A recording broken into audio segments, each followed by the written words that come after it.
মাদ্রাসার ছাত্ররা মদ খায় না, গাঁজা খায় না, ইয়াবা খায় না, ফেন্সিডিল খায় না, হিরোইন খায় না, অপহরণ করে না, ধর্ষণ করে না। আপনাদের মেয়েদেরকে মোটরসাইকেলের পিছনে আধা ল্যাংটা করে বসাইয়া রাস্তায় যে বিল্ডিং মারে না, পরের কাছে নারকেল চুরি করে খায় না, মুরগি চুরি করে খায় না, শিং কাটে ঘরে পরের ঘরে ঢোকে না, রাস্তায় গাছ ফেলাইয়া গাড়ি মোটরসাইকেল ঠেক দিয়ে ডাকাতি করে না। এ কাজগুলো কোনো মাদ্রাসার ছেলেরা করে? কথা বলেন, করে করে করে না।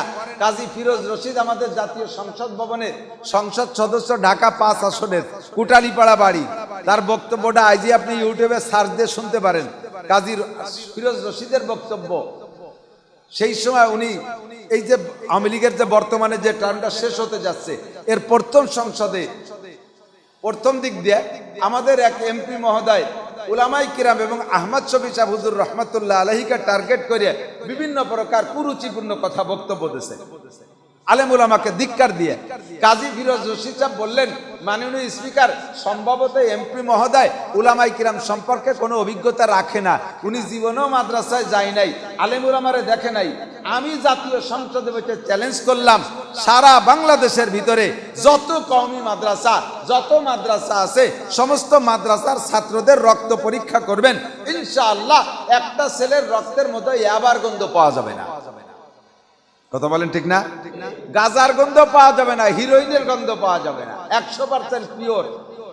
আর বাংলাদেশে যত স্কুল কলেজ ইউনিভার্সিটি আছে, এর ছেলেদের রক্ত পরীক্ষা করবেন, 1000 ছেলের রক্ত পরীক্ষা করলে কমপক্ষে 500 ছেলের রক্তের মধ্যে ইয়াবার গন্ধ পাওয়া যায়।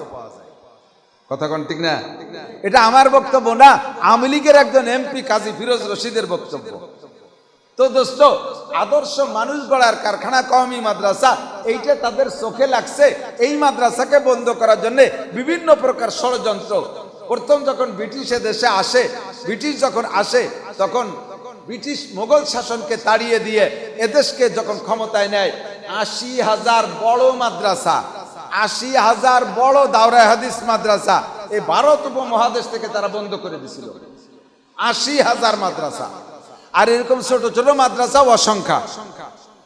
কয়েক লক্ষ আলেম রে তারা, পাবলিক না, কলেজের প্রফেসর রে মারে নাই, মাস্টার রে মারে নাই, ডাক্তার রে মারে নাই, ইঞ্জিনিয়ার রে মারে নাই, তবলিগওয়ালা রে মারে নাই, কৃষক মুসলমান রে মারে নাই, সাধারণ পাবলিক মুসলমানকে মারে নাই।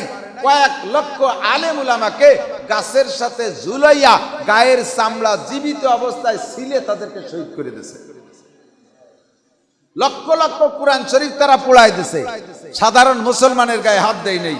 ওরা টার্গেট করছে যে মৌলবী মারতে পারলে বাকি সব জায়গা ঠান্ডা হয়ে যাবে, মৌলবী মারতে পারলে সব ঠান্ডা হয়ে যাবে, মাদ্রাসা বন্ধ করতে পারলে ইসলাম শেষ হয়ে যাবে। এই জন্য মাদ্রাসায় হাত দিছে।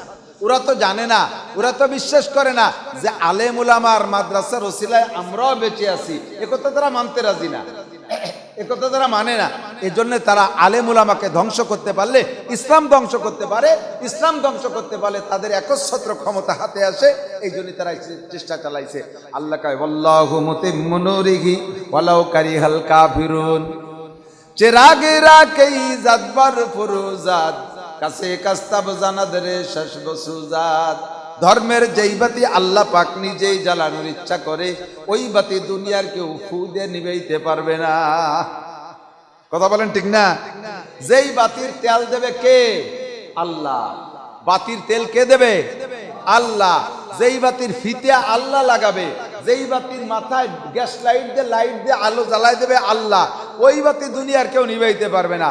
যতদিন আল্লাহর পক্ষ থেকে মঞ্জুরি আছে দিনকে দুনিয়ায় রাখবে, অতদিন পর্যন্ত আল্লাহ পাক এই সিস্টেম চালু রাখবে। ইংরেজরা 80,000 মাদ্রাসা বন্ধ করছিল। কয় দেশ মিলে? ভারত, পাকিস্তান, বাংলাদেশ, বার্মা, শ্রীলঙ্কা, মালদ্বীপ, এই কয়টা দেশ মিলে উপমহাদেশ, এর ভিতরে 80,000 মাদ্রাসা বন্ধ করছিল। আল্লাহর রহমতে এক বাংলাদেশেই এখন ছোট বড় 80,000-এর বেশি মাদ্রাসা।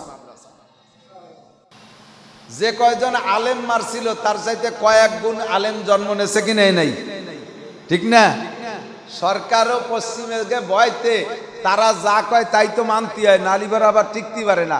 এই জন্য সেই তালে তালে তাল মিলে কয় 2023 সালে দুর্ভিক্ষ হবে। 2023 সাল 22 সালের মধ্যে কওয়া শুরু করছে যে 2023 সালে দুর্ভিক্ষ হবে। এই সমস্ত কথা বলে মানে কি বলা হয়, আন্তর্জাতিক বাজারে দ্রব্যমূল্য বাড়ানোর জন্য আগের থেকে একটা টোপ দেয়, আগের থেকে একটা টোপ ফেলে দেয়, আগের থেকে একটা নেট বুনে দেয় যে আগামীতে দ্রব্যমূল্য বাড়বে, আর এই দ্রব্যমূল্য বাড়ার জন্য একটা নাম দিয়ে দেয়। যেমন সারা দুনিয়া ব্যাপী একটা ব্যবসা করে খাবে বলে মিথ্যা, একান্ত জাল জল্যমান মিথ্যা একটা করোনা নামের একটা রোগের এলান দিয়ে দিয়েছে।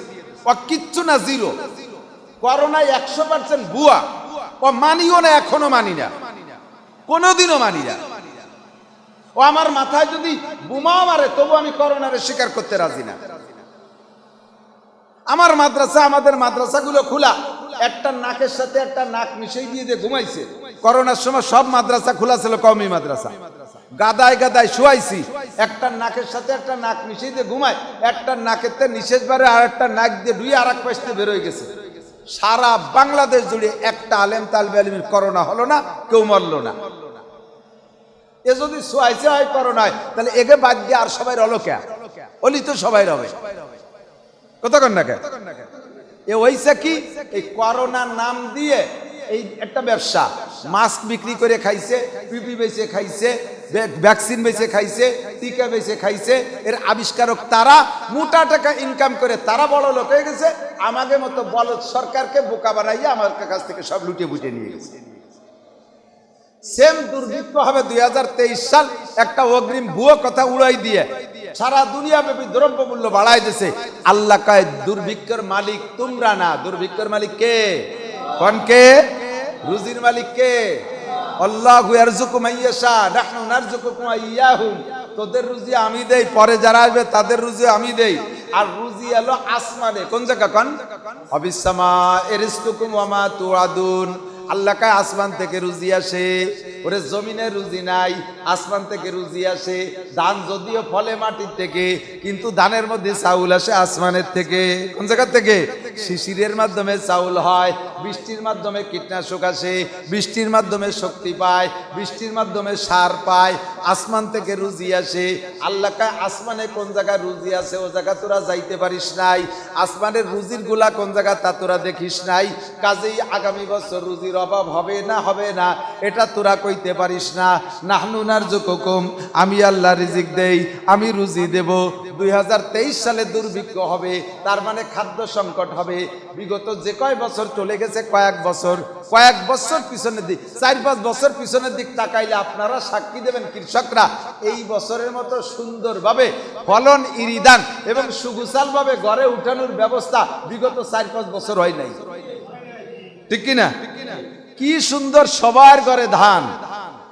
আমরা যারা কৃষি ক্ষেত কামার করি না, আমাদেরও টেনশন নাই, দেশ ভরা ধান আছে।